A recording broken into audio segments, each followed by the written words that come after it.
The moment I pushed open those courtroom doors, time stopped. Every head turned. My mother's lips parted in horror, my father's eyes widened, and my brother, my own flesh and blood, screamed my name like he'd seen a ghost. Maybe he had. 3 months ago, I was supposed to be dead, buried, forgotten, erased by the very people who called themselves my family. They held a funeral, cried crocodile tears, then signed contracts worth millions over the ashes of my name. But I didn't die. I clawed my way back from that wooden coffin, from the dirt they used to hide their sins. And now, standing before the judge, clutching the folder that would shatter their empire, I felt no fear, only justice burning in my veins. When I handed the file across the bench, the world exploded into chaos. I used to believe that truth could save people. That was before I learned my family's kind of truth came with blood on it. When I stepped into that courtroom, every memory of what they did to me came crashing back, the suffocating dark, the taste of dirt, the echo of shovels. They buried me like a secret, and I had become their biggest one. 3 months earlier, the world had mourned the tragic disappearance of Emma Wallace, daughter of construction magnate Richard Wallace, CEO of Wallace Engineering Group. My face had been on the news. The company's official statement called me an irreplaceable loss. I remember watching that broadcast from a cracked motel television, bandages still wrapped around my wrists, and laughing until I cried. They'd declared me dead. My father even stood before cameras, eyes glistening with fake grief, saying, "My daughter believed too much in ideals that don't fit the real world. He would have us to be presenters, that we can getting the sievering." He was right about one thing: I believed in honesty. And that's what almost killed me. When I vanished, they thought the problem was gone. The whistleblower had been silenced. The press had moved on. Projects resumed. Stock prices recovered. They never imagined I'd crawl out of that grave, but I did. The first month after escaping, I moved between cheap motels under fake names. I avoided cameras, crowds, and mirrors. My reflection terrified me, pale, haunted, with eyes that didn't belong to the woman I used to be. Yet every night, when I closed my eyes, I heard my brother's voice. "You shouldn't have looked into it, Emma. You should have stayed quiet." His words before the darkness hit me. I couldn't erase them. Those 3 months became my rebirth, the death of who I was and the making of who I had to become. I spent them collecting scraps of information, tracing old emails, bank statements, and project files I had once helped design. Everything I found led back to the same truth. My father and brother had replaced quality materials with cheap ones, bribed inspectors, and falsified reports for millions in profit. When I confronted them, they didn't argue, they eliminated me. But you can't bury a conscience forever. So I planned my return like an architect designs a building, every move measured, every corner reinforced. I studied court schedules, watched from afar as victims sued Wallace Engineering for the damage their fraudulent constructions caused. I waited for this trial, the perfect moment when their empire looked untouchable again. And then, I walked in alive. That was the day I stopped being their daughter. That was the day Emma Wallace became the ghost that would haunt them until the truth burned everything they'd built. It happened on a Thursday evening, the kind of gray, restless dusk that smelled like rain and unfinished lies. I was still at the Wallace Engineering headquarters, hunched over my desk, reviewing the latest inspection reports for the Riverside Overpass project. Something didn't add up. The concrete density was lower than the approved standard, and the safety certifications had identical timestamps forged. I'd confronted my father about it that morning, and he'd brushed me off with that cold, patronizing tone that always made me feel like a child. "Emma," he'd said, adjusting his gold cufflinks, "you're an engineer, not a crusader. You don't understand how real business works." But I did. I understood too well. Real business, his kind, was built on cutting corners and burying bodies under concrete. I was about to shut down my computer when my phone rang. Liam's name flashed on the screen. "Emma," he sounded breathless, panicked. "There's been an accident at the northern site. The foundation's collapsing. Dad's furious. He said only you can fix this. Please, hurry." Even after all the arguments, all the shouting, I still believed him. He was my little brother, the one who used to chase fireflies with me behind Mom's garden. I grabbed my jacket and the technical plans, thinking only of preventing another disaster. Rain had begun to fall by the time I reached the outskirts of the city. The road curved through empty industrial lots and dark trees. The sight should have been bright with floodlights and workers, but it was silent. Too silent. I parked, stepped out, flashlight in hand. The ground was slick with mud. "Liam?" I called. My voice echoed against the hollow steel beams. Nothing. Just wind. Then, a crunch behind me. Footsteps. I turned, heart pounding. "Liam? Is that you?" A shadow moved. Something heavy struck the back of my head. Pain exploded. The world spun, and everything went black. When I woke, my mouth was taped, wrists and ankles bound tight with coarse rope. I was lying on wood, narrow, confining, reeking of oil and earth. Panic flooded me. I kicked, screamed, but the sound died against the tape. Then I heard the rhythmic thud of shovels, dirt hitting wood. They were burying me. The air grew thin, my lungs burned. I tried to scream my brother's name, "Liam," but it came out as muffled gasps. The weight of soil pressed down harder with every second. Tears soaked the duct tape, the sound of my heartbeat pounding louder than the shovels. And then, just before everything went dark, I heard his voice. "Make sure it's deep enough. No one ever finds her." That was Liam. My brother. That was the moment I stopped believing in family. When consciousness crawled back, it came in fragments. The crackle of firewood, the smell of pine smoke, and the sting of bandages around my wrists. I was alive. Somehow. A voice murmured near me, low and rough like gravel. "Easy, kid. You're safe now." I blinked against the dim light and saw a man sitting by a flickering stove, gray hair, weathered hands, eyes as sharp as a hunter's. He wore a thick wool sweater and boots caked with mud. "My name's Ethan Graves," he said softly. "Found you half buried in the woods near the northern site. You were barely breathing." I tried to speak, but my throat felt raw. He handed me a metal cup of water. "Don't talk. Drink." The liquid burned going down, but it was the sweetest thing I'd ever tasted. How did you know I was there?" I finally whispered. Ethan poked the fire with a stick, his face illuminated by the glow. "I'm a retired forest ranger. I patrol the area sometimes." That night, I saw headlights and heard engines when no trucks were supposed to be there. I thought poachers, maybe illegal logging. Then they left, and I heard knocking from underground. He looked at me for a long moment. So I dug. I pressed my hands to my face, shaking. The memory hit me all at once, the shovels, the dirt, the voice, my brother's voice. "Did you see them?" I asked. Ethan nodded slowly. 4 men, 3 laborers, one in a suit who just stood there, smoking. He didn't get his hands dirty, but he gave orders. My stomach turned cold. That was Liam. For the next few days, Ethan took care of me. He lived in a small cabin hidden deep in the forest, just him, an old hound, and shelves filled with hunting trophies and worn books. He didn't ask too many questions, but I could feel his curiosity. On the 3rd night, I told him everything. When I finished, he sighed and leaned back in his chair. "You've seen the devil up close, Emma, but you've still got a choice: hide from it or drag it into the light." I stared at the bandages on my hands. "I can't hide anymore." Ethan gave me something before I left, a small black digital recorder, old but reliable. "Keep this," he said. "Truth is useless unless you can prove it." As dawn broke, mist curling between the trees, I stepped out of his cabin wearing his spare jacket and boots that were too big.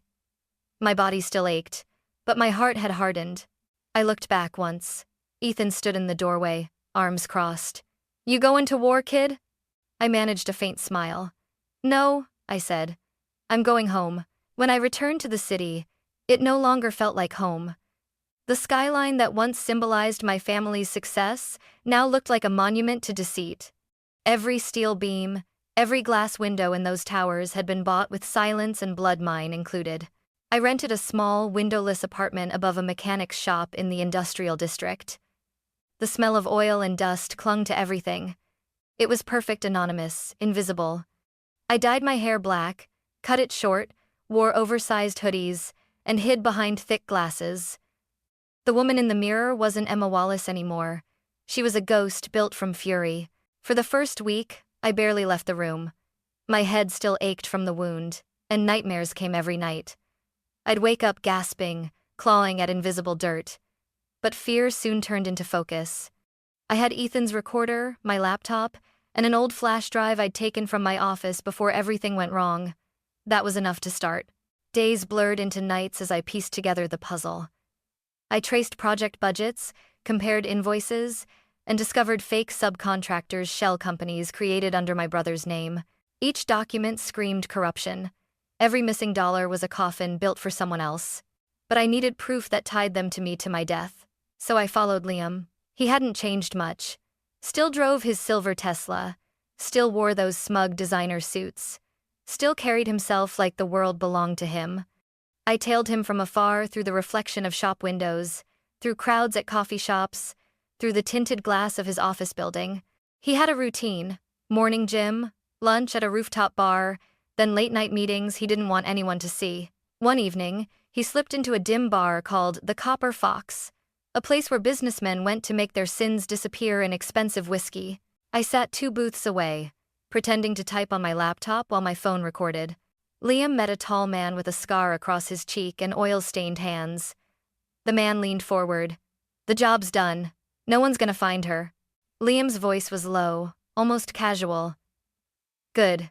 Take the rest and keep quiet." He pushed a thick envelope across the table. The man smirked. "You Wallaces sure clean up your messes quick." I nearly dropped my phone. My stomach twisted as if I were reliving that night all over again. Liam had paid for my grave, my own brother. When they left, I sat frozen until the bartender asked if I was okay. I just smiled weakly, slipped out the back door, and walked into the cold air. That night, I replayed the recording over and over. His voice, clear as day. "Good. Take the rest and keep quiet." The ghost in me stopped trembling. She started planning. I waited a week before reaching out to her. I wasn't sure if she'd believe me, or worse, if she'd tell them I was alive. But the loneliness was eating me from the inside. I needed to see her. To remember that someone in that cursed house might still have a soul. I used a public payphone near the bus station. The line rang 3 times. Then, her voice soft, tired, trembling answered. "Hello? Mom," I whispered. "It's me." Silence. Then a sharp breath. "Emma?" she said, barely audible.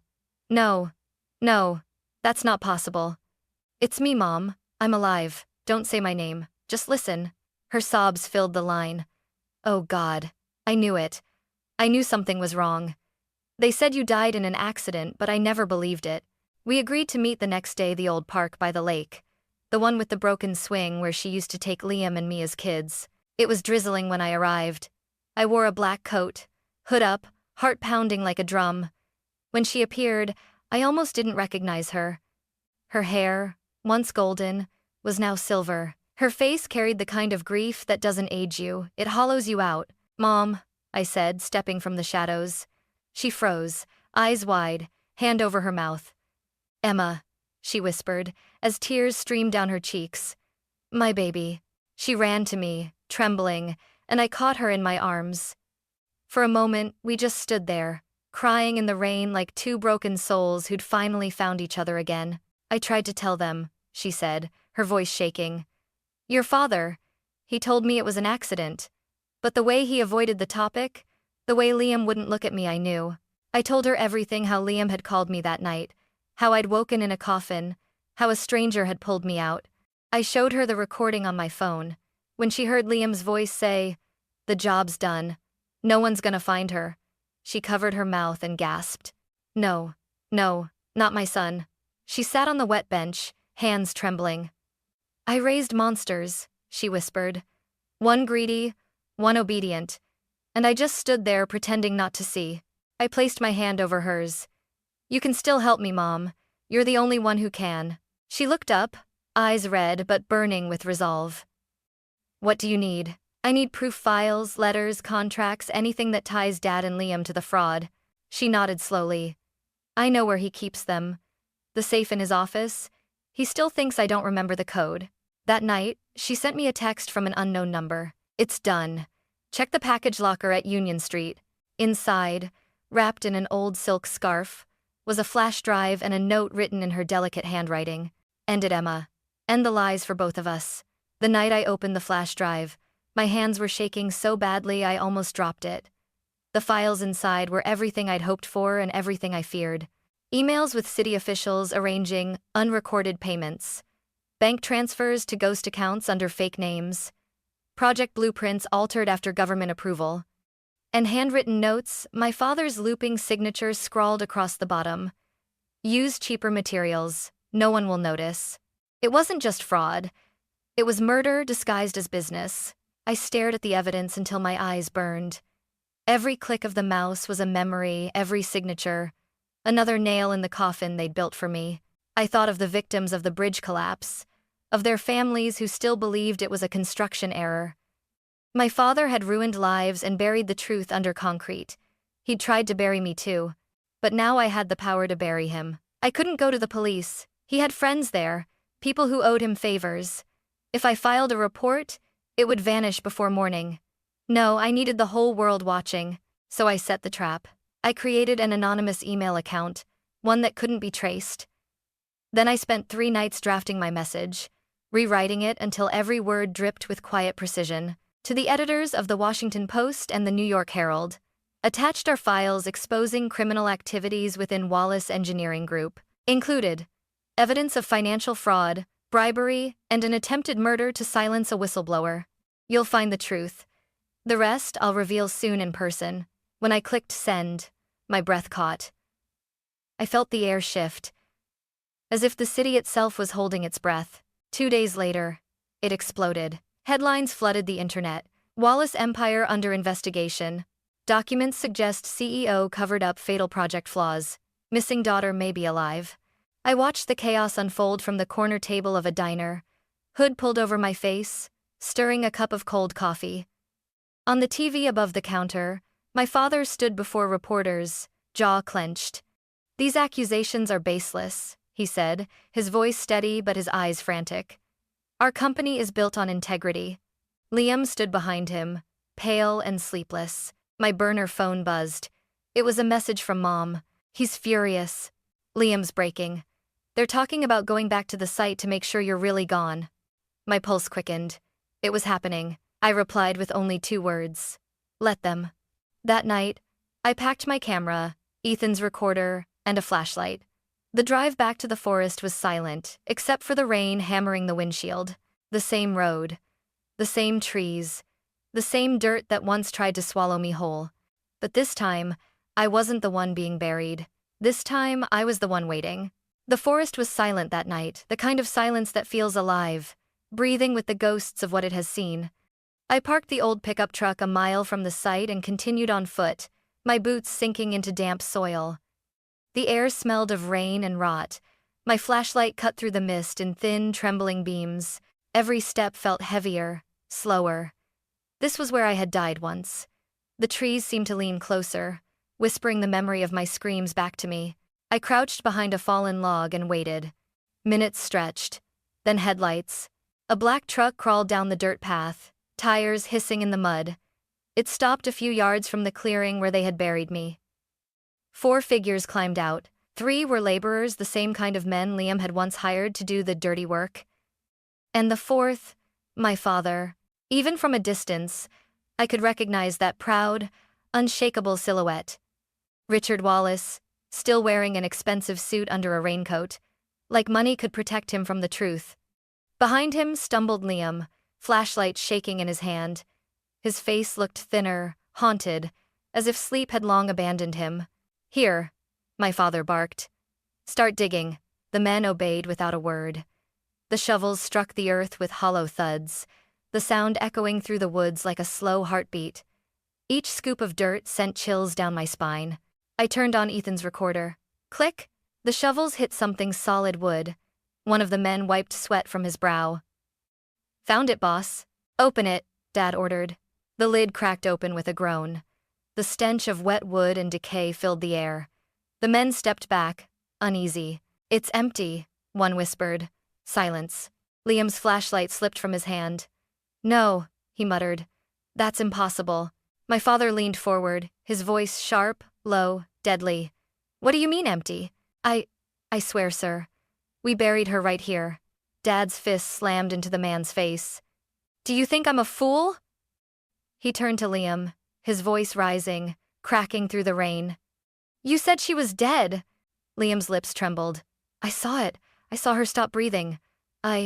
He stopped, eyes darting toward the trees. His gaze locked on me. For a moment, everything froze. The world seemed to hold its breath. Dad, he whispered, his voice breaking. She's here. My father turned.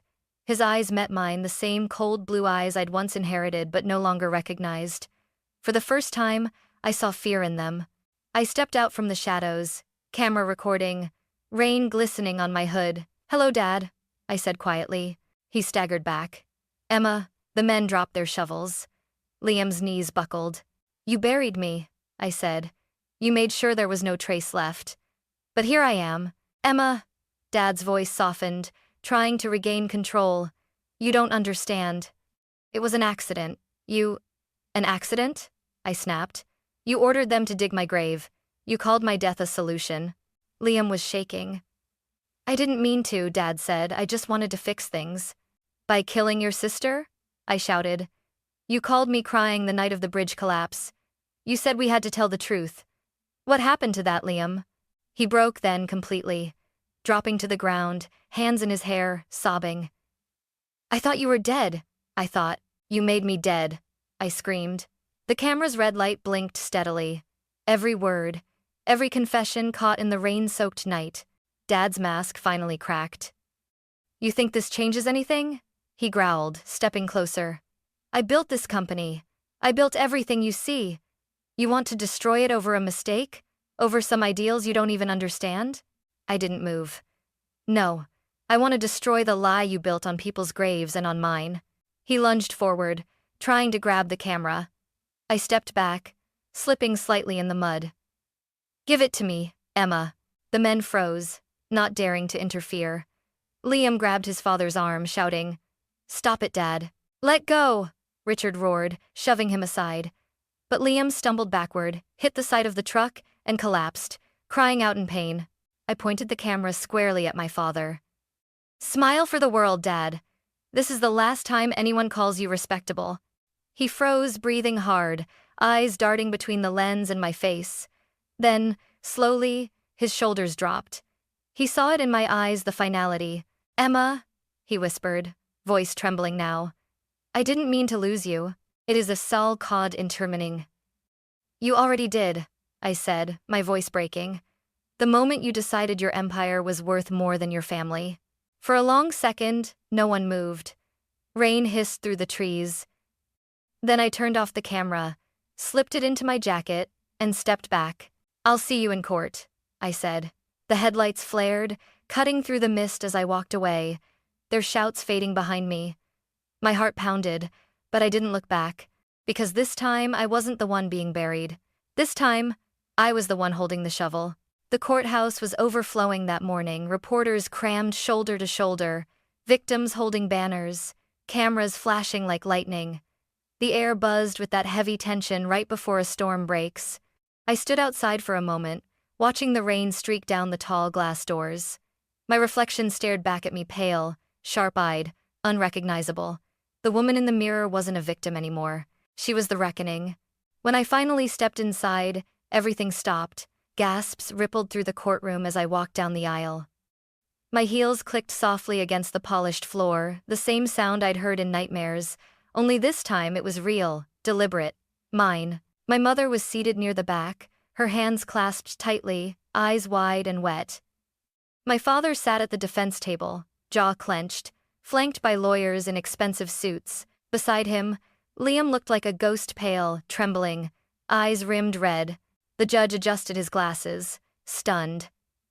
Miss Wallace, is that really you? Yes, Your Honor, I said, my voice steady. My name is Emma Wallace, and I was buried alive by the people sitting right there, and very in the first sedations. A collective gasp tore through the room. My father tried to stand, but his lawyer pulled him back. She's lying, he barked. She's delusional. I ignored him and set a thick brown folder on the judge's bench. This is everything: financial fraud, bribery records, and evidence of attempted murder. The judge's hand trembled as he opened the first page. You're saying these are authentic? They're signed, I said coldly. By him. I pointed straight at my father. Then I pressed play on Ethan's recorder. Liam's voice filled the courtroom. The job's done. No one's gonna find her. Gasps, murmurs, cameras flashing. And then another recording my father's voice, filled with venom. If she talks, everything collapses. Make it disappear. Mom covered her mouth to muffle a cry. Liam buried his face in his hands, shaking violently. The judge slammed his gavel. Order! Order in the court! But there was no order left. Reporters shouted questions. Lawyers scrambled. I just stood there, breathing, every muscle trembling but every word cutting like a blade. I turned toward my family, if I could still call them that. 3 months ago, I said, you called me naive. Said I didn't understand real business. You were right. I didn't understand that business could mean murder. I didn't understand that greed could make a father bury his own daughter alive. My voice cracked, but I kept going. You took everything from me, my career, my future, my faith in love and blood. But you didn't take my will to fight. I survived the grave you dug for me. And now, you'll face yours. Liam stood abruptly, shouting, Stop it, please. Tears streamed down his face. I didn't mean to. I thought you were dead, I swear. Dad made me. Sit down! My father roared, slamming his fist on the table. The judge banged the gavel again. Enough, he thundered. Given the evidence presented, the court orders immediate suspension of civil proceedings and the opening of a criminal investigation against Richard and Liam Wallace for conspiracy, fraud, and attempted homicide. Chaos erupted. Reporters flooded the aisles. Victims applauded, crying. The guards moved forward to escort my father and brother out. Their protests drowned beneath the roar of the crowd. My father looked back at me one last time. His once commanding face was pale, defeated. Emma, he said quietly, you destroyed everything. No, I replied. You did. Liam's voice cracked as he was dragged away. I'm sorry, Emma. I didn't answer. I couldn't. When the judge finally adjourned, the sound of the gavel echoed like thunder in my chest, final, merciless, liberating. Outside the courthouse, sunlight finally broke through the clouds. Reporters swarmed me, microphones thrust forward, but I barely heard their questions. My mother appeared beside me, her hand trembling as she reached for mine. You did it, she whispered, tears shining in her eyes. You came back. I nodded. For you, for me, for everyone they hurt. We stood together on the courthouse steps as the flashbulbs erupted around us. But for the first time, I didn't flinch. Weeks later, the verdict came. Richard Wallace, life imprisonment without parole. Liam Wallace, 30 years for conspiracy and attempted murder. The Wallace empire crumbled overnight. The buildings, the projects, the reputation all gone, like dust in the wind. I moved back to the small cabin in the woods where Ethan had saved me. Sometimes I wake in the night, gasping for air, feeling the dirt again. But when I step outside and feel the wind on my face, I remember I'm still here. Justice isn't just about punishment. It's about truth surviving long enough to be heard. And mine was finally heard. Because in that courtroom, under the harsh white lights and the roar of cameras, I stopped being the girl they buried and became the woman who made the whole world watch them fall.